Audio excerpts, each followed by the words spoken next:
Every school should be an art school. On making, failure, the hand, the eye, and why education keeps ignoring its own best idea, taking us from being meatware to creators or from pianists to conductors. Written by Richard F. Adams and read by an AI clone of him, this is number 2 in my trilogy. The first one was a purist's rant, this one is about educating us, and the third will be about the new glorious era of unexpected, chaotic creativity that democratized tech will enable. It took a while to get this one together. Bob and Roberta Smith, who, as has been noted elsewhere, turns out to be a man called Patrick Brill. Once painted, all schools should be art schools in enormous, unmissable letters, a gesture that was bold, cheerful, faintly confrontational, and exactly the sort of thing that ends up in the Tate, where it can be admired at a safe cultural distance by people who broadly agree with it, but would not necessarily reorganize the national curriculum on its behalf. It was like some sort of Romanes Junt Domus, but philosophical. He didn't stop there, though, and in 2013 he founded the Art Party in response to the slow, almost politely administered suffocation of arts education in English schools, which by any reasonable standard counted as excellent agitprop, all bright colours and declarative slogans, offering the comforting sense that one is on the side of creativity without having to do anything especially inconvenient. And yet, the slogan itself is almost too neat, carrying the faint whiff of something you might find on a tea towel in a museum shop, or a replacement for the risible, keep calm craze of a few years ago. It's a great slogan, agreeable and slightly radical in tone, but ultimately harmless, because the real interest lies not in the slogan, but in the argument underneath it, which is considerably more demanding and, if taken seriously, could be very disruptive. Once you start asking what it would actually mean for every school to behave like an art school, you very quickly find yourself wandering into the weeds of philosophy, cognitive science, and educational theory, most of which the average policy discussion politely ignores in favor of something that can be graphed, preferably in reassuring colors. So naturally, I went looking. Truly disruptive thinking will not only disrupt the curriculum, but also the organization and pedagogies at play. Let's begin with an uncomfortable observation, which is that most education is organized around the idea that students are fundamentally recipients, with information arriving, being processed or at least tolerated, then reproduced under mildly stressful conditions before marks are awarded, and everyone moves on in a manner that feels efficient but curiously hollow. Paulo Freire had very little patience for this and coined the term banking model of education, which remains one of those phrases so accurate it becomes faintly irritating, because knowledge is treated as something deposited into students who store it until required. And the more obediently they perform this role, the more successful the system appears to be. As Freire pointed out quite forcefully, the problem is that this kind of system produces people who are great at slotting into existing structures, but not so good at questioning them, with creativity not really discouraged so much as made structurally irrelevant. It is also not education, it's teaching, schooling, and partly training. Education is not the same thing as teaching, schooling, or training, although we persist in using the terms as if they were interchangeable, which is rather like confusing a diet with a single meal. Teaching is an activity, the act of explaining, demonstrating, guiding, sometimes even inspiring. But it can occur without education actually taking place, as anyone who has sat through a well-delivered but entirely unabsorbed lecture will recognize. Schooling is an institution, a set of structures, timetables, assessments, and social rituals that organize young people in space and time, often efficiently, occasionally productively, but not inherently educational in itself. Training, meanwhile, is narrower still, concerned with the acquisition of specific skills or behaviors, usually in service of a defined outcome, useful, necessary, and entirely insufficient as a definition of what it means to become an educated person. Education, properly understood, is something larger and less tidy, a process through which individuals develop the capacity to think, to question, to make sense of the world, and to act within it, which may involve teaching, may occur within schools, and may include elements of training, but is never reducible to any of them. Now, contrast this with post war art education, which begins from a completely different premise, namely that you are not here to receive knowledge, but to produce something, not necessarily something good, often something baffling, and occasionally something dreadful, but crucially something that did not exist before you made it. And then, because this is art school, you are required to explain yourself in front of other people who will take that requirement rather seriously. I was told at the start of my fine art degree that we were not there to become artists, but to become ready to become artists. I don't think it was said quite that clumsily, but there you go. This shift sounds subtle, but is in fact enormous, because it moves the student from passive recipient to active participant, from consumer to producer, from someone who answers questions to someone who must first decide what the question is, which turns out to be a rather more difficult and interesting task. John Dewey saw this coming a century ago, which suggests either remarkable foresight or the more depressing possibility that we have been ignoring the same good ideas for quite some time, as he argued that humans possess a set of natural instincts: social, constructive, investigative, and expressive, and that education should engage all of them rather than privileging a narrow subset. Instead, we have largely built systems that privilege one ability above all others, which is the capacity to sit still and absorb information without causing a fuss. A skill that is undeniably useful in certain contexts, but perhaps not the foundation of a flourishing intellectual life. A guy called Seymour Papert took this further, building on Piaget's constructivism, domains,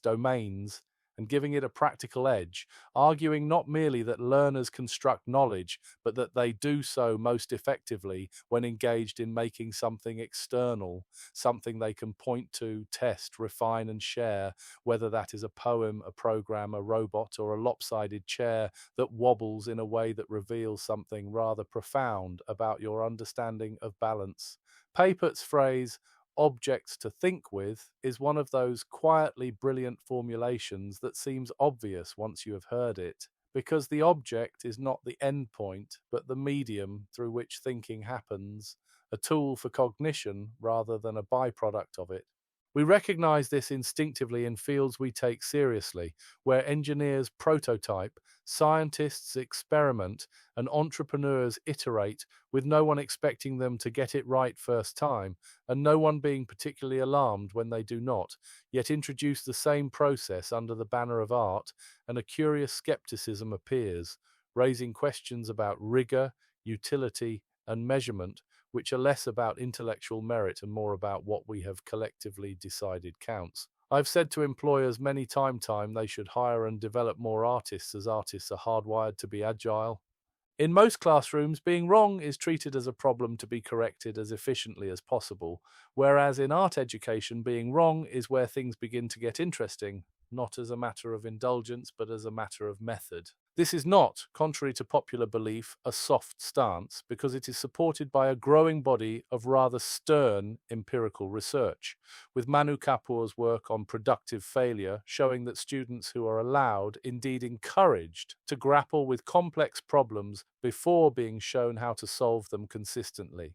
outperform those who receive direct instruction first, as the struggle is not wasted effort, but the mechanism through which deeper understanding is formed. More intriguingly, the number of failed solution attempts correlates with eventual success, meaning that the more ways you try and fail, the better you understand the problem space, which is, if you think about it, exactly how most competent adults learn anything of value once they are out of the classroom and no longer pretending otherwise. The art school critique turns this principle into a ritualized practice where you make something, present it, and then endure a structured dismantling of your assumptions, an experience that is not always comfortable and rarely vague,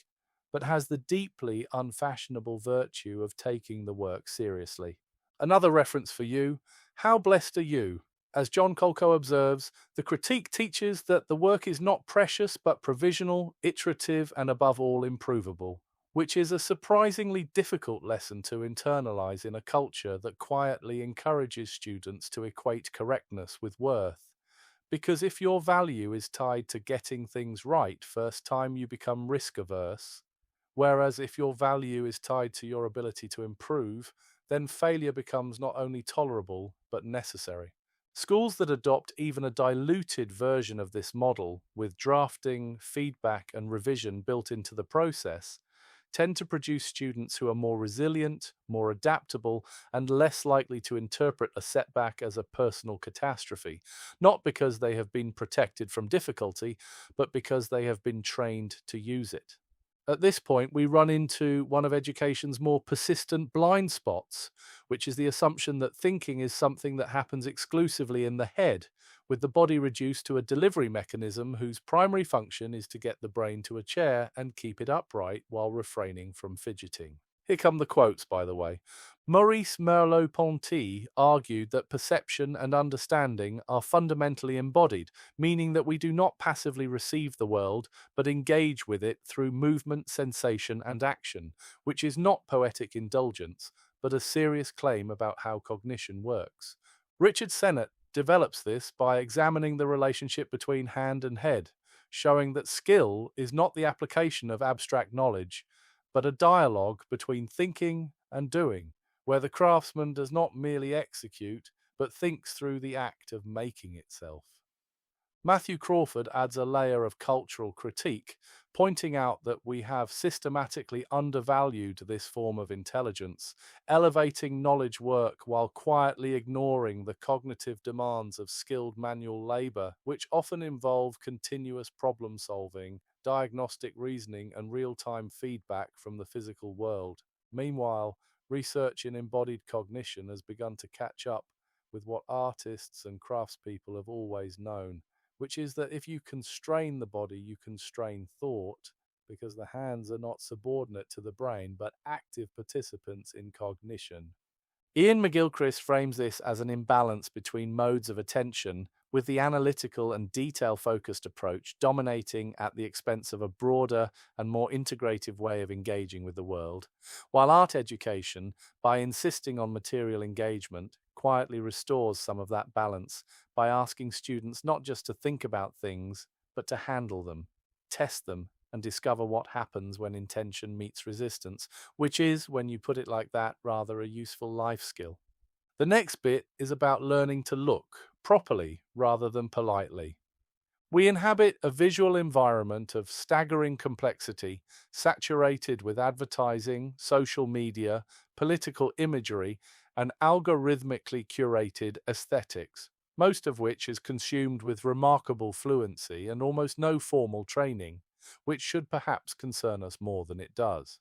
Art education at its best functions as a kind of intellectual corrective, beginning with John Berger's dismantling of the idea that seeing is neutral, as every act of looking involves choice, framing, and interpretation, meaning that images are not innocent but constructed. This is one of the places where, of course, I'm troubled. Was it this that helped make people think anything they say is good is good?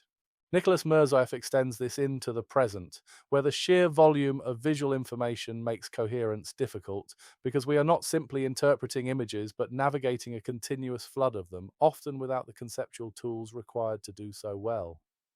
Remember that old stat bandied about as a typical London commuter is exposed to over 11,000 messages a day. Standard media literacy tends to focus on identifying bias or misinformation, which is useful as far as it goes. But art education pushes further by asking how meaning is constructed, what assumptions underpin an image, and whose interests those assumptions serve, which is a more demanding intellectual task than we usually acknowledge when we expect young people to perform it without explicit training. At this point, someone, usually armed with a spreadsheet and a tone of weary pragmatism, and a grey suit with pale blue polyester M&S shirt or Hillary Clinton-style suit, raises a perfectly reasonable concern about scale, assessment, and consistency, asking how such an approach could possibly be implemented across thousands of schools with varying resources and competing priorities. The English baccalaureate represents one answer, maybe, focusing on subjects that are easier to standardize and measure while building accountability around those metrics, with the result that arts participation declines, creative subjects become optional extras, and the system becomes more efficient at measuring what it already values.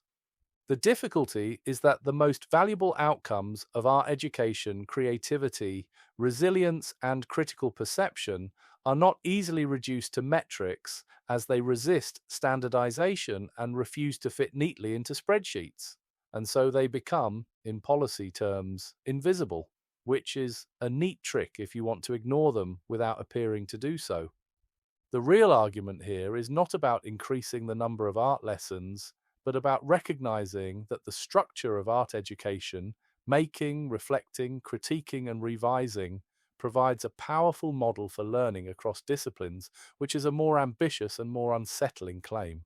Donald Schoen describes this as reflection in action, a form of knowledge that emerges through practice rather than being applied from theory, which is how professionals actually operate, whether they are architects, engineers, or surgeons. And once you add a constructivist perspective, the implication becomes difficult to avoid, namely that education should be less about delivering content and more about creating the conditions in which students can build understanding for themselves. The good art school takes this seriously, treating students as agents rather than vessels, assuming that knowledge is constructed rather than transmitted and embedding iteration and critique into the fabric of learning, while Grayson Perry, with characteristic directness, points out that it teaches something even more fundamental, which is a sense of self as a maker, forcing the questions, what am I trying to do and why does it matter? Which turn out not to be small questions at all, but rather the questions. If every school genuinely adopted this model, the likely outcome would be students who are more independent, more questioning, and more comfortable operating without explicit instructions, which is to say, individuals, a category that systems often celebrate rhetorically while managing cautiously in practice. The modern education system is designed around producing outcomes that are measurable, comparable, and manageable. Blairite managerialism, an offshoot of consultancy globalism and Thatcherite value for moneyism, which means that autonomy, while occasionally applauded in speeches, is not especially convenient when it arrives in the classroom. There is a real tension here, and it is not easily resolved, but the fact that something is difficult to implement does not make it wrong, and may in fact suggest that it is addressing something fundamental about how people learn. The art school model persists, not because it is easy, but because it aligns with reality, with people learning by doing, by failing, by reflecting, and by trying again, which brings us back to the slogan. All schools should be art schools is not, in the end, a call for more painting, but a call for a different conception of education, one that treats students as active participants in their own learning, values process as much as product, and acknowledges that understanding is something you build rather than something you receive, which is precisely why it makes perfect sense, and precisely why, for the moment, it remains safely inside the gallery.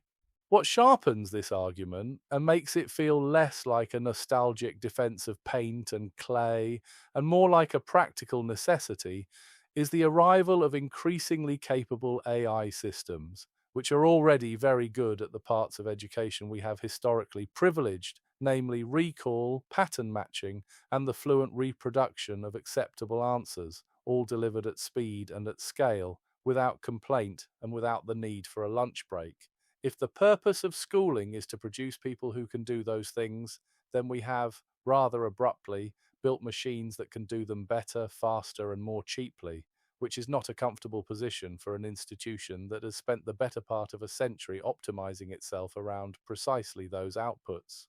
The awkward implication is that the more education resembles information transfer and standardized performance, the more it becomes substitutable, whereas the messy, iterative, generative processes at the heart of art education, the ability to frame problems, to navigate ambiguity, to produce something genuinely novel, and to critique it intelligently, remain stubbornly resistant to automation, not because machines cannot generate artifacts, which they plainly can, but because the human act of making meaning, of deciding what matters and why, is not so easily outsourced. We have largely been treated as meatware for over 200 years, performing like trained monkeys in tightly defined, specific roles. In the coming era, there will be no machines for us to be part of. So, how should our education look once the need for large scale training has dissipated? In that sense, the art school model stops looking like a cultural luxury and starts to look like a cognitive infrastructure for an AI saturated world. Because what is being cultivated is not a particular medium or technique, but a way of operating, a comfort with uncertainty, a tolerance for failure, a habit of iteration, and a capacity for judgment that becomes more, not less, important as intelligent tools proliferate.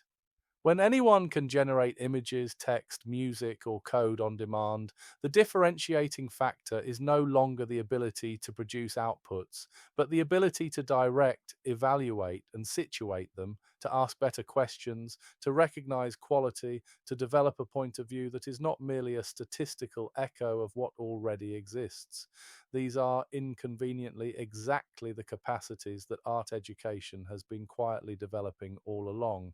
which suggests that the slogan was not only right, but perhaps insufficiently ambitious, because in an AI age, it is not simply that all schools should be art schools, it is that anything less begins to look like a category error. I'll stop now. Basic BAT message, though, is understand why and how we learn and engage, and then help us do it better. That all we ask.